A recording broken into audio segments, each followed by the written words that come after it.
warahmatullahi wabarakatuh. Perkenalkan, saya Sonya Dita Pratiwi dari Fakultas Ekonomi semester 7. Ini kami buat untuk memenuhi tugas kuliah kerja lapangan virtual dengan dosen pembimbing Bapak Minuwoh SEMM dan Ibu Siti Soleha SEMM. Kami dari kelompok 12 yang terdiri dari 14 orang yang masing-masing bekerja sama dalam memenuhi tugas kuliah ini.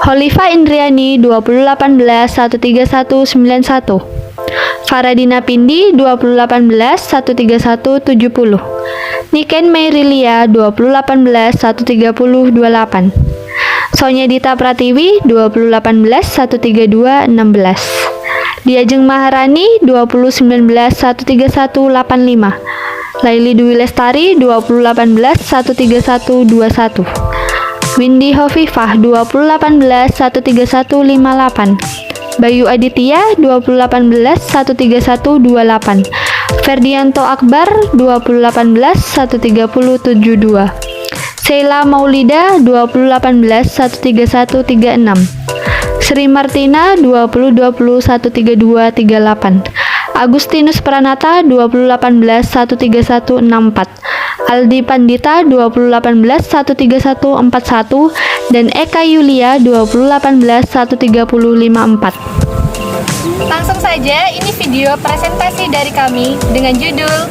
Peningkatan Sumber Daya Manusia Kreatif di Era Teknologi Digital. Dari pemaparan materi yang telah disampaikan, OJK merupakan salah satu organisasi yang mengawasi industri keuangan di bidang teknologi digital yang menjadi salah satu akses para pelaku usaha dalam bertransaksi di pasar modal. Hal ini merupakan salah satu bentuk perwujudan sinergitas dalam rangka mendorong percepatan pertumbuhan perekonomian nasional melalui akselerasi pembiayaan yang berorientasi pada ekonomi kreatif dengan mengoptimalkan peran dan tugas masing-masing industri keuangan. Dari pemaparan materi dapat disimpulkan berdasarkan keterangan resmi Bank Indonesia. QRIS adalah kombinasi dari berbagai jenis QR kode dalam berbagai penyelenggaraan jasa sistem pembayaran atau PJSP.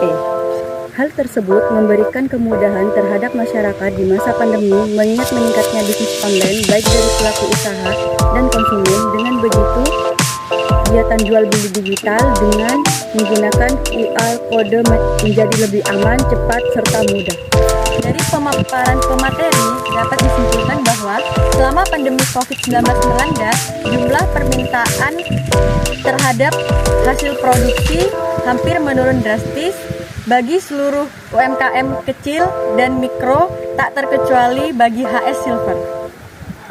Dengan semangat dan kegigihan pelaku usaha itu, HS Silver mencari solusi kreatif dengan semangat dan kegigihan pelaku usaha itu, HS Silver mencari solusi kreatif untuk stagnasi usaha kerajinan utamanya. Selama kondisi pandemi ini, salah satu kreatif dan inovasi yang dilakukan HS Silver yaitu mengemas proses produksi kerajinan perak menjadi workshop atau pelatihan untuk dijadikan komoditas wisata yang bisa dijual kepada wisatawan.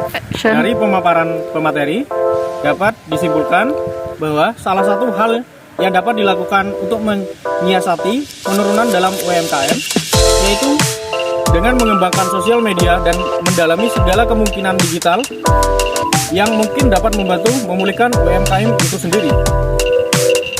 Berikut upaya untuk meningkatkan UMKM dan ekonomi kreatif di masa pandemi pada bisnis yakni New Release, New Plan, merubah strategi marketing, mencari ide baru, bersaing dengan kompetitor, digital marketing, inovasi produk, dan mempelajari kembali target pasar. Dari pemaparan pemateri dapat disimpulkan bahwa dampak pandemi COVID-19 terhadap perekonomian nasional mengalami penurunan yang signifikan. Maka dari itu perlu dilaksanakan upaya strategi dan kebijakan bisnis untuk mendorong pertumbuhan ekonomi kreatif. Maka dari itu, perusahaan perlu melakukan strategi terhadap peningkatan sumber daya manusia dengan melakukan beberapa strategi berikut. Yang pertama mindset, yang kedua knowledge, yang ketiga strong will, dan yang keempat fight gut. Selain strategi yang dilakukan perusahaan juga perlu melaksanakan kebijakan dalam peningkatan ekonomi bisnis. Kebijakan tersebut dilaksanakan bersamaan dengan sinergi antara antara karyawan dan perusahaan sehingga terjadi stabilitas perusahaan. Ada banyak faktor yang mempengaruhi kebijakan bisnis yang ada di suatu perusahaan sehingga perusahaan perlu melaksanakan analisis strategi sebelum menetapkan kebijakan bisnis. Hasil dari pemaparan perusahaan dapat kami sampaikan bahwa untuk mensiasati banyak dari pelaku UMKM melakukan pemasaran online menggunakan sosial media yang mampu menjangkau pasar yang lebih luas dengan biaya operasional yang sangat minim. Namun, banyak sebagian besar para pelaku UMKM cenderung kesulitan menyesuaikan diri dengan teknologi, khususnya di masa pandemi COVID-19 yang mengharuskan segala sesuatunya menggunakan serba online. Maka dari itu, diperlukan adanya edukasi dan pelatihan dari pemerintah dalam upaya meningkatkan pertumbuhan ekonomi di kalangan masyarakat. Dengan adanya edukasi dan pemahaman kepada masyarakat, diharapkan mampu membantu mencari peluang bisnis di era digitalisasi pada saat pandemi ini.